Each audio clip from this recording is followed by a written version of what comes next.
Good morning mga day! Panibagong araw, panibagong vlog!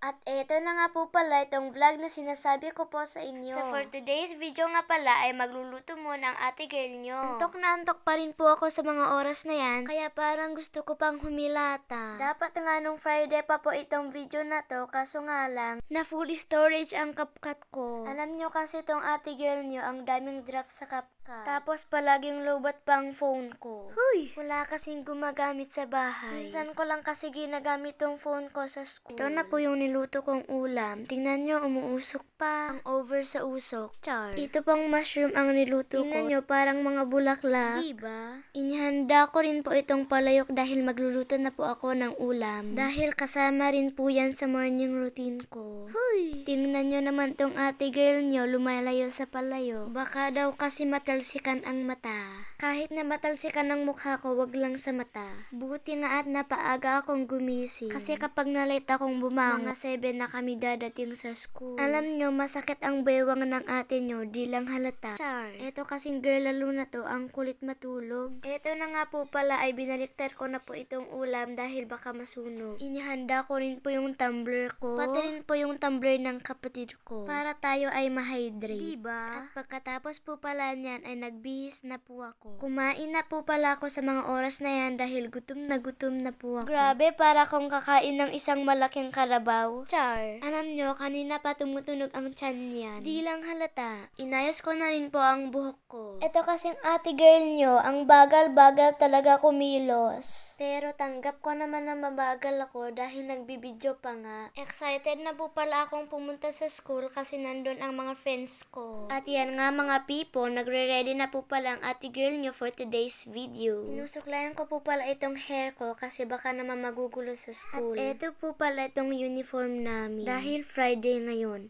Tapos sinabayan pa ng ate girl nyo ng jacket. Uy! Malamig kasi dito kapag umaga, pero kapag tanghali, sobrang init na. Inipitan ko na po tong hair ko para hindi na magulo sa school. Pero kahit anong gawin nyo, magugulo pa rin yan. At inilagay ko rin po itong mga baong ko sa bag ko para makaalis na po kami. Pero bago yan ay inayos ko muna tong buhok ng kapatid ko. Dahil baka magugulo ulit ito sa school. Alam nyo naman tong kapatid ko, laro ng laro sa labas. At pagkatapos po pala niyan ay umalis na po kami sa bahay. At kasama ko rin po itong kapatid ko na napakakulit.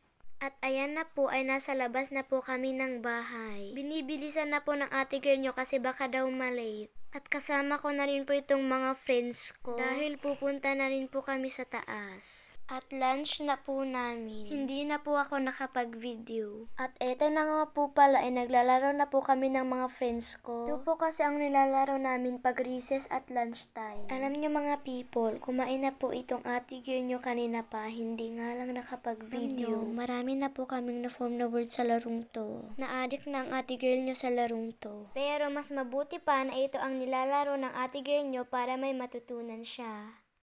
Umalis na po kami sa school sa oras na yan at yan ay sumabay na rin ang ulan. Tingnan nyo tong ate girl nyo, basa na ang pantalon. Dumating na po pala ako sa bahay at nagpalit na po ako ng damit.